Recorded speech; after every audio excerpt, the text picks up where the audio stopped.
Serat Sakajati. Bab 3. Belajar dengan rasa. Membantu memijat. Malam turun perlahan di dusun itu, menyisakan cahaya minyak tanah yang berkelip di sudut-sudut rumah. Dinding bambu berderit halus diterpa angin, dan aroma minyak gosok yang disimpan nenek sejak siang hari memenuhi ruang sempit. Sakajati duduk bersila di lantai anyaman, menunggu dengan rasa ingin tahu. Malam itu bukan pertama kalinya ia melihat nenek memijat orang, tetapi entah mengapa, ada dorongan dalam dirinya untuk memperhatikan lebih dekat. Seorang lelaki parubaya dari tetangga depan rumah masuk dengan langkah terlatih. Wajahnya terlihat lelah, keringat masih menempel di pelipis meski udara mulai dingin. Lelaki itu mengeluh perih di punggung akibat bekerja seharian di ladang.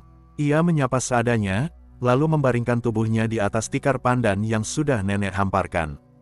"Taruh kepalamu di sini, biar lebih nyaman," kata nenek, menyelipkan bantal tipis di bawah tengkuk lelaki itu. Suaranya tenang, seakan setiap kata sudah terlatih untuk membuat orang merasa lebih ringan. Sakajati mengamati dengan mata membulat. Nenek membuka botol kecil berisi minyak pijat racikan sendiri, campuran kelapa tua, jahe, dan sedikit rempah yang menebarkan aroma hangat. Dengan telapak yang penuh keriput, ia mengoleskan minyak ke punggung lelaki itu. Suara berdecit pelan muncul saat tangan nenek mulai bergerak, seolah tiap tekanan menyingkap lapisan beban yang menumpuk di tubuh pasien. Awalnya, gerakan itu tampak sederhana, menekan, mengusap, lalu menarik perlahan.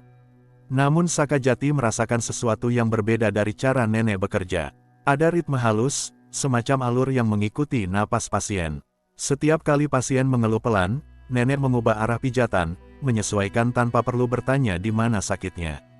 Sakajati bergeser lebih dekat, menahan diri agar tidak mengganggu. Matanya fokus pada jari-jari nenek yang bergerak dengan kesabaran luar biasa. Di benaknya timbul pertanyaan, bagaimana nenek tahu titik mana yang harus ditekan, kapan harus lebih lembut, kapan harus lebih keras. Nenek menoleh sebentar, seakan merasakan pandangan cucunya. "Perhatikan baik-baik, jangan cuma lihat dengan mata. Rasakan juga dengan hati." Kalimat itu membuat Sakajati menegakkan tubuh.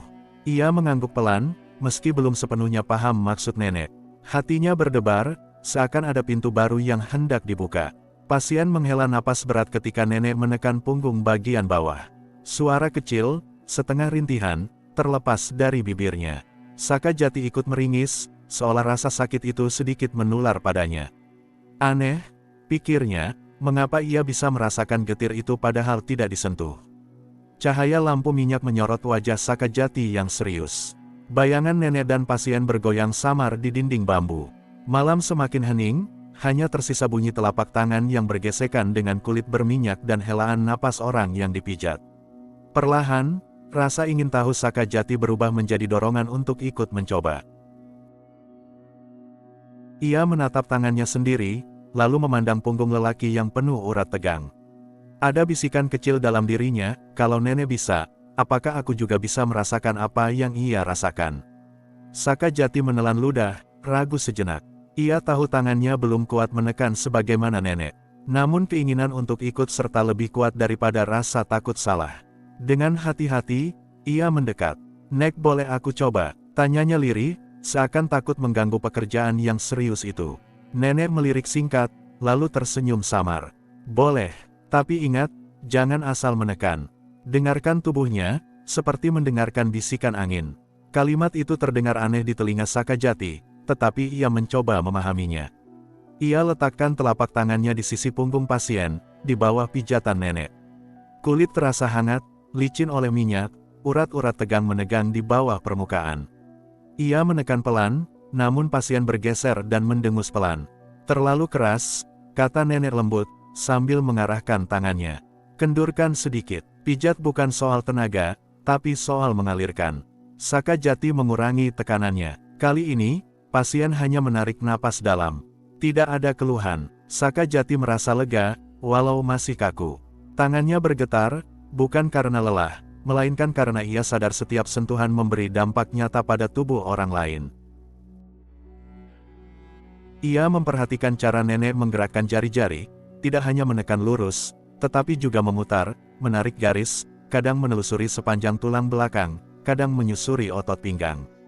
Gerakannya berirama, seperti lagu tanpa suara. Sakajati mencoba menirukan. Ia menekan perlahan, lalu mengusap searah dengan tulang.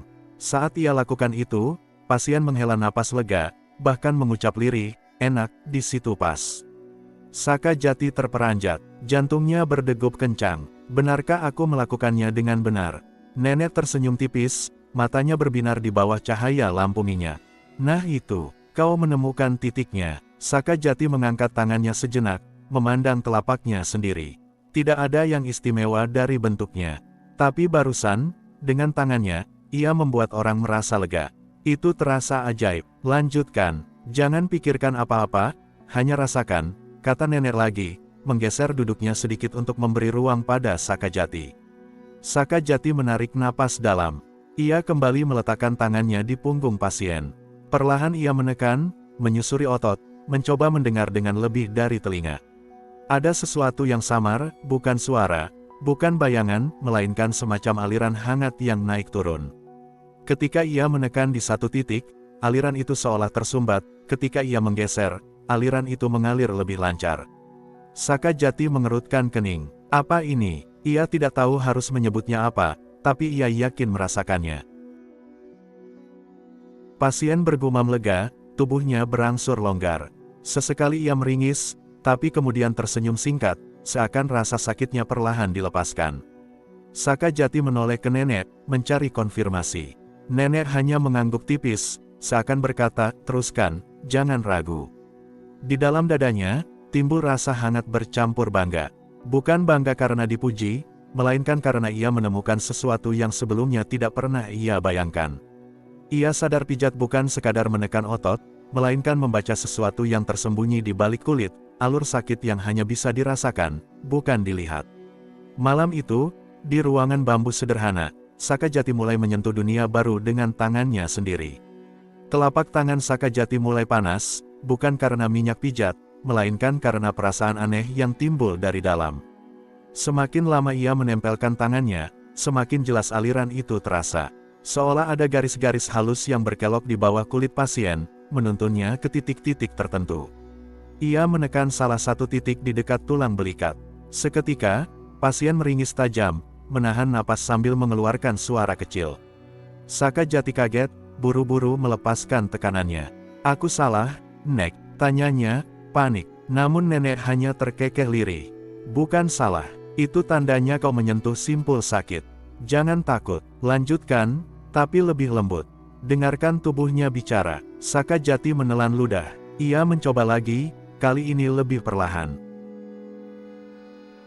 Saat tangannya kembali ke titik tadi, ia menekan dengan hati-hati, seperti menyentuh luka yang tidak terlihat. Pasien mengerang sebentar, lalu mendesah panjang, seolah beban yang lama terpendam sedikit terangkat. Di benak Saka, bayangan samar muncul, jalur kusut berwarna kelabu yang tiba-tiba melunak menjadi alur lebih terang. Ia tidak tahu dari mana gambaran itu datang, tapi seolah matanya bisa melihat rasa sakit. Jantungnya berdegup kencang. Apa aku sedang berkhayal? Atau ini sungguh ada? Bagus, bisik nenek. Kau mulai merasakan apa yang tidak tampak. Itu yang kusebut alur sakit. Semua orang punya, tapi tak semua bisa mendengarnya. Kata-kata itu membuat Sakajati semakin fokus. Ia menutup matanya sejenak, membiarkan telinganya hanya mendengar napas pasien, sementara tangannya mengikuti arus samar di bawah kulit. Jari-jarinya bergerak seperti dipandu oleh sesuatu yang bukan pikirannya sendiri. Pasien perlahan-lahan tenang, nafasnya lebih teratur, wajahnya yang tegang mulai melunak. Sesekali ia berkata lirih, ya, di situ, ringan sekali. Sakajati membuka mata, keringat tipis muncul di pelipisnya, bukan karena lelah, melainkan karena ia seakan menanggung sebagian sakit itu. Ada momen ketika ia sendiri merasa punggungnya ditarik, meski tidak disentuh. Sensasi itu menusuk, namun juga membuka sesuatu yang baru dalam dirinya. Kenapa aku merasa sakit juga, Nek? Tanyanya dengan suara pelan, hampir berbisik. Nenek tersenyum, mengusap punggung cucunya. Itu karena kau benar-benar masuk ke dalam rasanya. Jangan takut, rasa itu hanya lewat, tidak menetap. Kalau kau bisa menahannya, kau akan tahu di mana harus menolong. Sakajati mengangguk, meski masih bingung. Tapi ia terus mencoba. Ia berpindah ke bagian pinggang, menemukan simpul lain, lalu menekan dengan hati-hati. Lagi-lagi, rasa sakit pasien menyemburat sejenak, kemudian menghilang. Tubuh lelaki itu tampak lebih ringan, pundaknya jatuh ke bawah seolah terbebas dari beban. Sakajati menatap tangannya dengan takjub. Tangan kecil itu kini terasa lebih dari sekadar kulit dan daging, ia menjadi jembatan untuk memahami sesuatu yang selama ini tak kasat mata. Malam makin larut, dan suara jangkrik dari luar bercampur dengan helaan napas lega pasien. Di dalam ruang bambu sederhana itu, Sakajati untuk pertama kalinya menyadari, ada dunia yang hanya bisa dimasuki lewat rasa. Pijatan berlanjut beberapa saat hingga tubuh lelaki parubaya itu benar-benar tampak rileks. Nafasnya teratur, wajahnya tidak lagi mengernyit. Sesekali ia membuka mata, menatap Sakajati dengan heran, lalu tersenyum singkat. "Tanganmu ringan nak, tapi entah kenapa, sakitku jadi berkurang." Kalimat itu membuat dada Sakajati bergetar hangat. Ia menunduk, tidak tahu harus menjawab apa. Hanya ada rasa lega bercampur takjub. Nenek mengakhiri pijat dengan mengusap punggung pasien secara perlahan, seakan menutup seluruh aliran yang tadi ia buka. "Sudah cukup untuk malam ini. Besok kau akan merasa lebih ringan," ujarnya. Lelaki itu bangkit perlahan, mengucap terima kasih, lalu keluar rumah dengan langkah yang lebih mantap daripada ketika datang. Suara sandal kayu yang menjauh di jalan tanah menjadi penanda berakhirnya sesi itu. Sakajati masih duduk di tikar, menatap tangannya yang basah oleh minyak. Jari-jarinya sedikit bergetar, bukan karena lelah, tetapi karena ia masih merasakan sisa aliran aneh tadi. Semacam getaran samar yang melekat, seolah tubuhnya masih terhubung dengan tubuh pasien meski sudah pergi. Nenek duduk di sampingnya, menuang air hangat ke dalam mangkuk tanah liat. Ia menyerahkan pada Sakajati, lalu berkata pelan, "Apa yang kau rasakan tadi?" Sakajati ragu sejenak, lalu menjawab, Aku seperti bisa melihat garis-garis snake. Bukan dengan mata, tapi dengan rasa di telapak tanganku. Saat aku menekan, garis itu terasa kusut. Tapi kalau aku geser, garisnya jadi lebih longgar. Itu aneh, tapi nyata." Nenek mengangguk, matanya lembut namun penuh arti. "Itulah yang kucoba ajarkan padamu. Orang lain hanya melihat kulit, otot, dan tulang. Tapi kalau kau mau mendengarkan lebih dalam, tubuh akan bercerita." "Kau sudah mulai mendengar." Sakajati terdiam. Kata-kata nenek membuat hatinya bergetar. Ia tidak tahu apakah kemampuan itu akan berguna di luar rumah bambu kecil ini, tapi ia yakin sesuatu baru saja terbuka di dalam dirinya. Nenek menepuk pundaknya dengan lembut. "Jangan pikirkan terlalu jauh dulu. Yang penting, kau tahu bahwa rasa bisa menjadi jalan pikiran. Ingat itu baik-baik." Sakajati menunduk, lalu menatap kembali telapak tangannya. Malam semakin hening, hanya suara angin menyusup di sela-sela bambu.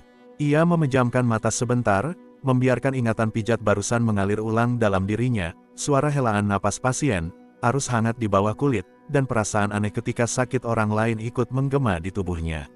Ada rasa takut jika kemampuan itu membuatnya berbeda, atau bahkan membuatnya salah paham. Namun di balik ketakutan itu, ada percikan kecil yang menyalakan keyakinan bahwa ia sedang melangkah ke jalan baru.